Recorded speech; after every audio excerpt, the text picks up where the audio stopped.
Hey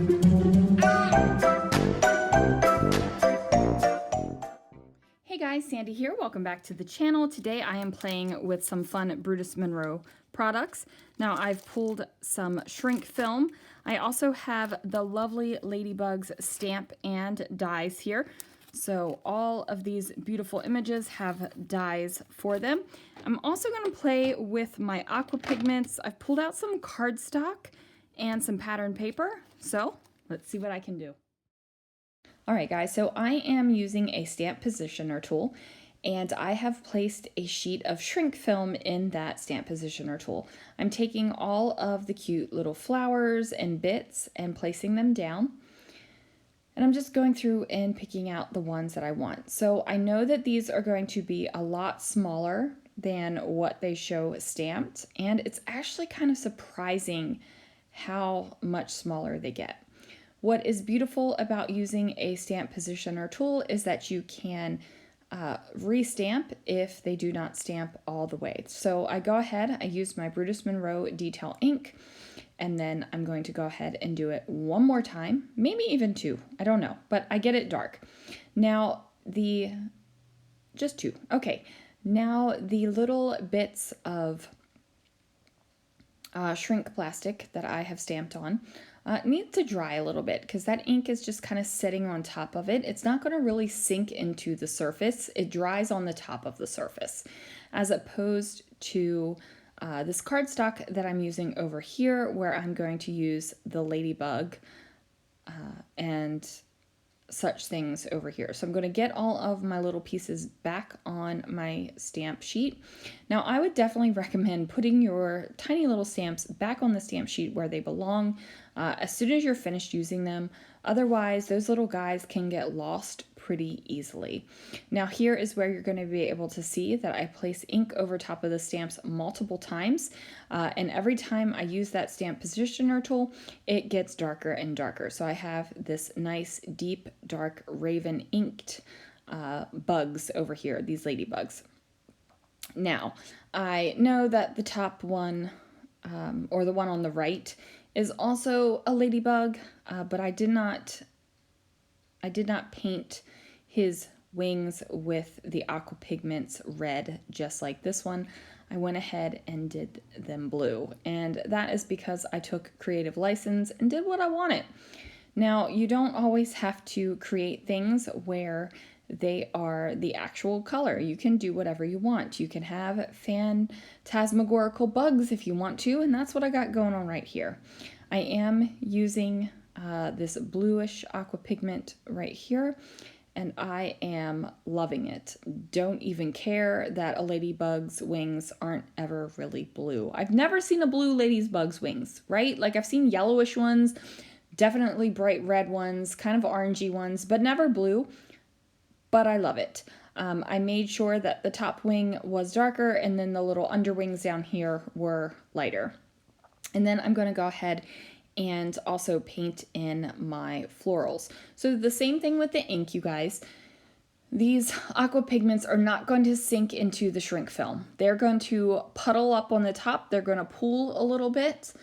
P-O-O-L, not P-U-L-L. They're going to pool a little bit on the top of the shrink plastic, and they will eventually dry. That is fine. Like, you could also use different mediums to color in your shrink plastic, but I was already playing with my aqua pigments, so I figured I would make that happen. I'm using green on green leaves. I'm using some blues, some pretty colorful aqua pigments that I have going on here.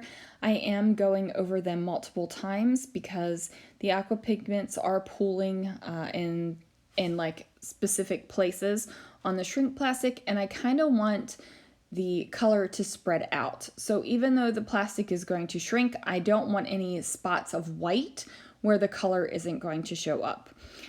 While that dries, I go ahead and die cut out my little bugs here, and then I go ahead and die cut out the shrink plastic. So with this shrink plastic, I'm just using a pokey tool and my heat tool. Now, is that crazy? Crazy how much these guys shrink down. I mean a tremendous, tremendous amount. I'm not going to make you watch me fumble and shrink all of those guys down, but look how tiny they are. It's amazing. I am going to cut a big shaker circle in the middle of this pattern paper right here. So I just used a circle pattern stencil to go ahead and cut out my circle. I cut in the middle of the circle, and now I am cutting around that pencil line. So I could have done any shape. I could have done a hand-drawn floral shape because of the flowers on the background paper. Could have done a square, but I just decided a circle would be the thing to do. It kind of looks like a porthole, and I'm totally okay with that. So now I'm going to make the full page shaker right here. I'm using a page protector to go ahead and place around the kind of porthole circle. I make sure that I have adhesive all the way around the circle, and then press that page protector down and make sure that I have really good adhesion.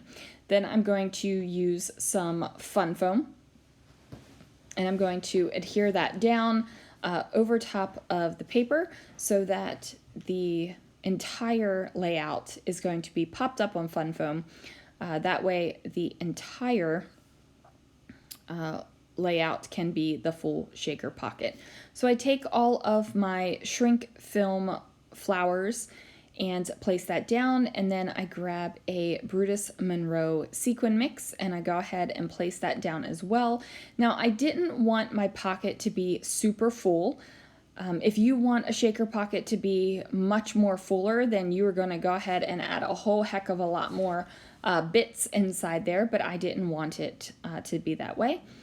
So there is my shaker, and now I'm going to place my bugs kind of around it and figure out where I want my photos to go. So these are photos from the Flower and Garden Festival in Epcot.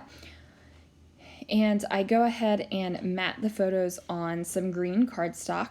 And then I've also got coordinating colors of cardstock that kind of match the flowers on this background paper that I have. And I'm trying to figure out where exactly I want my photos to go, how exactly I want my colors to go onto the page. And I'm a little bit struggling here. Like, I'm trying to figure out how to add something to the page so I don't take away from this fantastic shaker. And I'm just trying to figure that out. So ultimately I decide to mat my other photo on green cardstock as well. I'm going to pop up my little bugs right here and erase the little pencil line because, you know, I didn't cut exactly correct when I cut out my circle.